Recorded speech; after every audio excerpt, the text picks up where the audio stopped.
Okay guys, so here we're installing a temporary sink for a water removal company.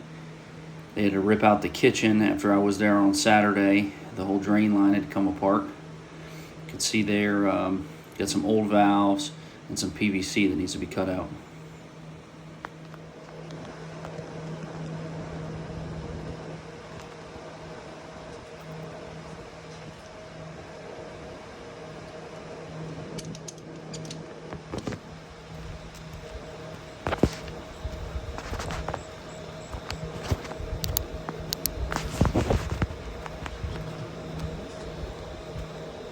Alright, so the noise we're hearing there, that's the fans running for the drying process.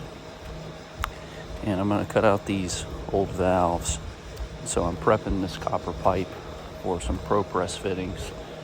Normally you don't have to clean the pipe very much, but if you've got a lot of debris on the pipe, you do need to run some sandcloth on it, clean up that old pipe so your new press joint goes on easy and leak free.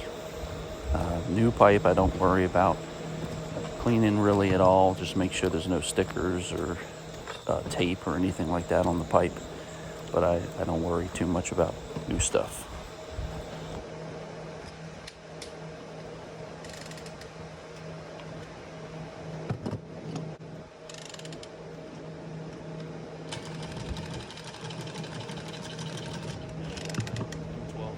Making a couple cuts on this copper pipe. I don't know what you guys use, but I use these almost exclusively. I don't even have a pair of regular tubing cutters in my bag anymore. I haven't for a long time. I've been using these battery cutters almost exclusively.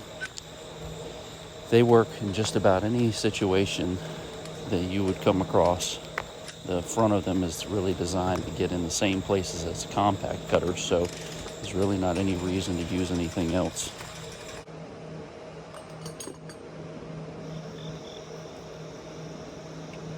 Alright, so now I've pre-assembled my valves there on the floor, which you couldn't see on the camera.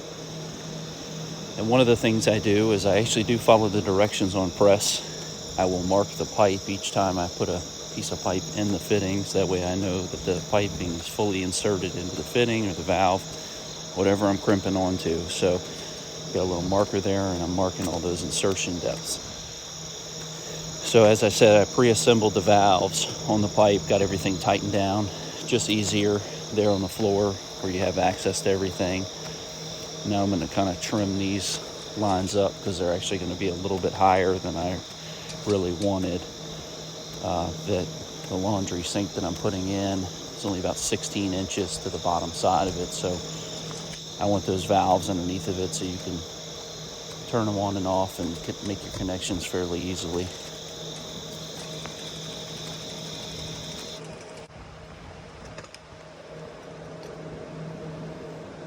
Here I've got my old school rigid ProPress. That unit was actually made in 2003. I bought it practically brand new off of eBay and got that unit and all the jaws for around $1,000, which is about half of what you can buy one of the new ones for.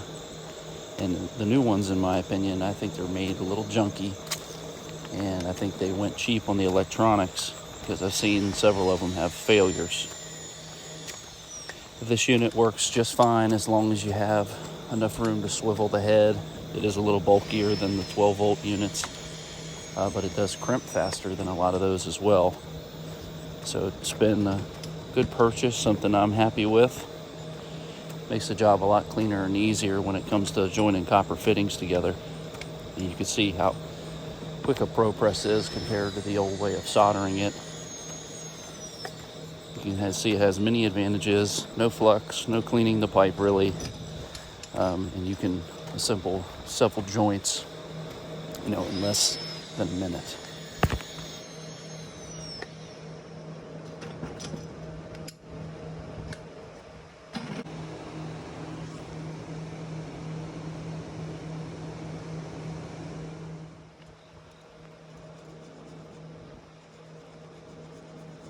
Alright, so now you can see I'm cutting behind this coupling. It's difficult to see in the video, but that coupling is kind of pinched in there, and I figured while the wall was open, it made sense to go ahead and cut that out, get a new piece of pipe going from there to the trap arm. That way, any problems in the future, it's not covered up by a new cabinet. It's something, quick and easy. Replace that piece, avoid some future problems there. I've got my little 8-inch hacksaw for PVC pipe there. It's got a nice sharp thin blade on it. Makes cutting really easy in tight spaces. When I first started, we used hacksaws for everything, and it was frowned upon to use a sawzall because the vibration might break something inside of the wall, which we're never trying to create more work for ourselves while we're on the job.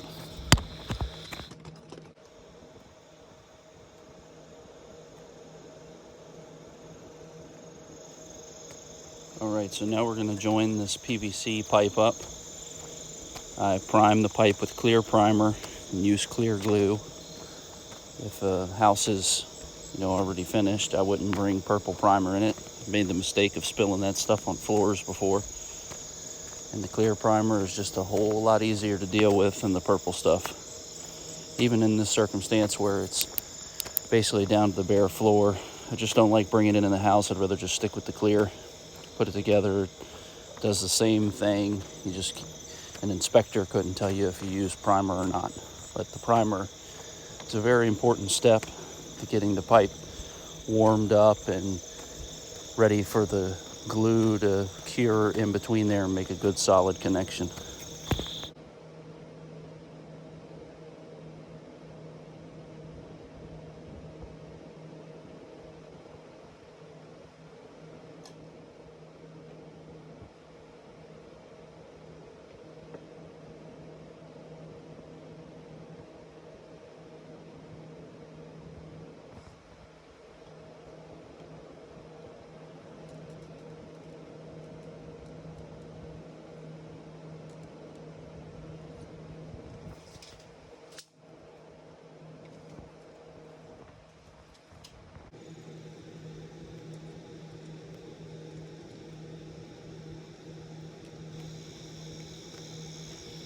All right, now I've got my sink sort of temporarily set in place. I'm connecting the supply lines. This is a sink that comes with the faucet, the supply lines, comes with its own P-trap and everything. And normally I would use stainless steel supply lines, but for the purpose of a temporary sink, just use the cheap ones that comes with. It's not going to be in there more than a couple of weeks, just something to get them by so they can wash dishes and things like that until the kitchen's back to normal.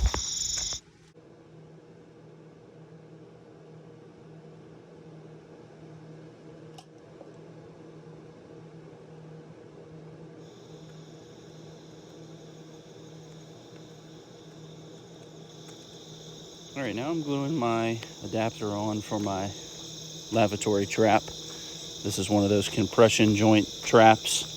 Normally for a kitchen, I would use regular DWV fittings. But again, the temporary sink, we're looking for something easy to install, quick to install, just so that way we can get them by for a little bit.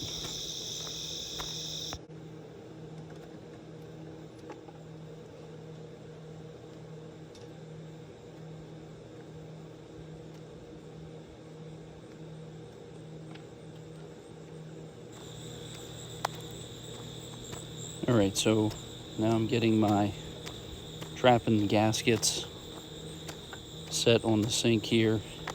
I haven't screwed the sink down yet.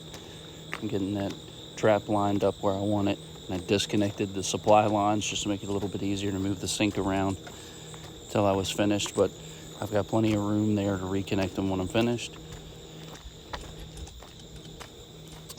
This trap uses little rubber gaskets instead of the nylon ones that we're used to, which I like because you put them on there, they're pretty much guaranteed not to leak. Just hand tighten them and you're ready to go. All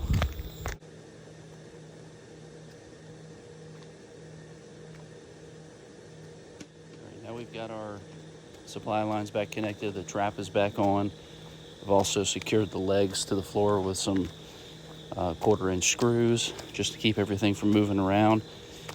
Also, one little thing I do is I throw some screws through the legs where they meet the tub to keep them from falling out during installation, and also seems to make it just a little bit more stable there. Doesn't affect anything with the integrity of the tub leaking or anything of that aspect. Leave this call to go grab a 1/4-inch compression coupling, the ice maker line from the fridge. I got a 10-footer and a 5-footer, but I don't have a 1/4-inch compression coupling on the truck. And this truck just got, on the road like 6 weeks ago, so doesn't have sort of oddity things like that, that we don't use all that commonly. But after today, it will have a couple on here, so we're prepared and we don't need to leave the job for any kind of $2 part to hold us up another half hour, 45.